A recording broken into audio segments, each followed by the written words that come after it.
ವಿಶ್ವಾಸಕ್ಕೂ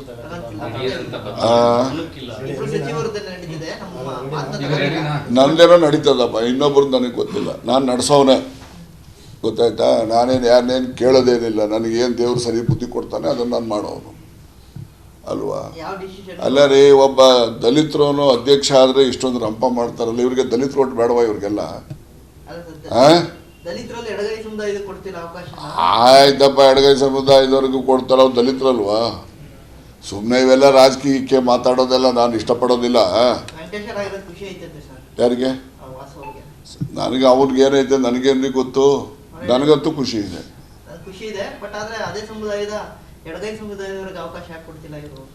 ಹೌದಾ? ಬಿಟ್ಕೊಳ್ಳಿ ಹೇಳಿ, ಅಸೆಂಬ್ಲಿಗೆ ನಿಲ್ಸೋಣ ಎಡಗೈ ಸಮುದಾಯದವ್ರಿಗೆ. 8 ಜನ ಏನಿದ್ವಿ, ಒಬ್ರಿಗೆ ಅವಕಾಶ ಕೊಟ್ಟಿಲ್ಲ ಅಂತ ಬರ್ಕೊಂಡಿದ್ದಾರೆ, ಸಾಮಾಜಿಕ ಜಾಲತಾಣದಲ್ಲಿ ಬರ್ಕೊಂಡಿದ್ದಾರೆ ನೋಡಿ.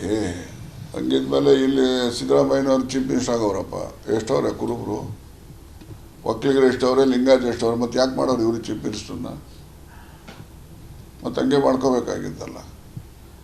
ಈಗ ನೋಡಿ, ನಾವು ಚುನಾವಣೆಯಲ್ಲಿ ಅವರಿಗೆ ಅವಕಾಶ ಆಗಿದೆ, ನಾವು ಸಂತೋಷ ಪಟ್ಟಿದ್ದೀವಿ. ನಾವೇ ಮಾಡ್ತಕ್ಕಂಥದ್ದಕ್ಕೆ ನಾವೇ ಜವಾಬ್ದಾರ. ನಾವು ಸುಮ್ಮನೆ ಯಾರನ್ನೋ ಮೇಲೆ ಹೇಳೋಕ್ಕೆ ಹೋಗಲ್ಲ. ವಿಶೇಷವಾಗಿ ನಾನೇ ಜವಾಬ್ದಾರ ಅಂತ ಹೇಳಿದ್ರು ನಾನೇನು ಅದಕ್ಕೇನು ತಪ್ಪು ತಿಳ್ಕೊಳ್ಳೋದಿಲ್ಲ.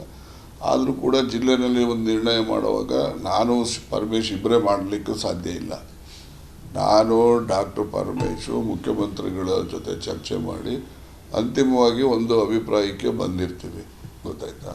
ನಾವು ಈ ರೀತಿ ಮಾಡಬೇಕು ಅಂತೇಳಿ ಮುಖ್ಯಮಂತ್ರಿಗಳ ಗಮನಕ್ಕೆ ತಂದಾಗ ಮುಖ್ಯಮಂತ್ರಿಗಳು ಆಯ್ತಪ್ಪ, ನಿಮ್ಮ ಜಿಲ್ಲೆದು ನೀವು ಕೂತ್ಕೊಂಡು ತೀರ್ಮಾನ ಮಾಡ್ಕೊಳ್ಳಿ ಅಂತ ಅವ್ರು ಹೇಳಿದರೆ, ನಾವು ಅವಕಾಶ ಕೊಟ್ಟ ಮೇಲೆ ನಾವು ಕೂತ್ಕೊಂಡು ತೀರ್ಮಾನ ಮಾಡ್ತೀವಿ. ಹೌದು, ಬೇರೆ ಏನಿದೆ? ಹೌದು.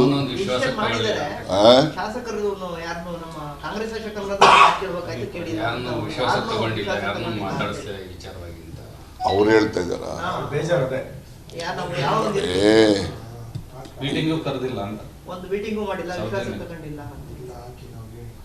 ಅವ್ರು ಹೇಳಿದಾರೆ. ಅವ್ರು ಹೇಳಿದ್ಮೇಲೆ ನಾವು ಅದ್ರ ಬಗ್ಗೆ ರಿಯಾಕ್ಟ್ ಮಾಡೋಕ್ಕೆ ಹೋಗೋದಿಲ್ಲ. ಈಗೇನು ಅಧ್ಯಕ್ಷನ್ ಮಾಡಿದ್ದಾರೆ, ಅಧ್ಯಕ್ಷನ್ ಮಾಡ್ತಕ್ಕಂಥದ್ದಕ್ಕೆ ನಮ್ಮ ಪಾತ್ರ ಇದೆ. ನಂದು ಇದೆ, ಜಿಲ್ಲಾ ಮಂತ್ರಿದು ಇದೆ, ಮುಖ್ಯಮಂತ್ರಿಗಳದ್ದು ಇದೆ.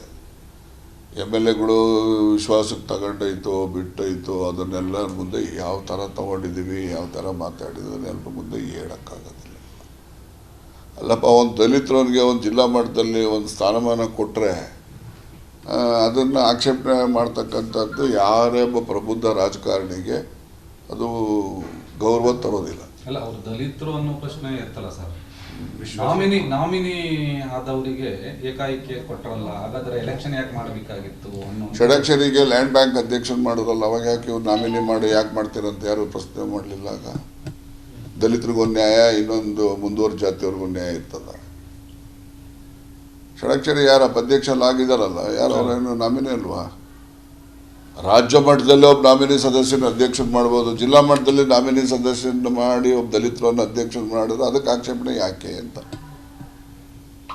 ರಾಜಕಾರಣದಲ್ಲಿ ನೋಡಿ, ಅಧಿಕಾರ ಯಾರು ಬಾರಪ್ಪಾಯಿ ನಿನಗೆ ಕೊಡ್ತೀನಿ ಅಂತೇಳಿ ಕರೆದು ಯಾರು ಕೊಡಲ್ಲ.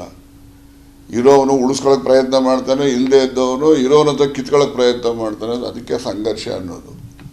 ಯಾರು ರಾಜಕೀಯ ಅಧಿಕಾರ ಮಾತ್ರ ಧಾರಾಳವಾಗಿ ನೀನು ಆಗಪ್ಪ ನನಗೆ ಬೇಡ ಅಂತ ಹೇಳ್ದಂಥದ್ದು ಕಾಲಗಳೆಲ್ಲ ಹೊರಟೋದು. ಈಗ ಸೋನಿಯಾ ಗಾಂಧಿ ಪ್ರೈಮ್ ಮಿನಿಸ್ಟರ್ ಆಗ್ಬೋದಾಗಿತ್ತು, ಬೇಡ ಅಂತೇಳಿ ಮನಮೋಹನ್ ಸಿಂಗ್ ಮಾಡಿದ್ರು. ಅದು ಎಲ್ಲೋ ಅಲ್ಲೊಂದು ಇಲ್ಲೊಂದು ಹೆಜ್ಜೆ ಗುರುತುಗಳು ಇರ್ತವೆ ಆ ಥರ ತ್ಯಾಗ ಮಾಡಿದವ್ರದ್ದು. ಆದರೆ ಒಟ್ಟಾರೆಯಾಗಿ ರಾಜಕಾರಣದಲ್ಲಿ ರಾಜಕೀಯ ಅಧಿಕಾರನ ಎಲ್ಲರೂ ಕೂಡ ಇರೋರ ಹತ್ರ ಕಿತ್ಕೊಳ್ತಕ್ಕಂಥದ್ದೇನೆ ರಾಜಕಾರಣ, ಅದೇ ಸಂಘರ್ಷ.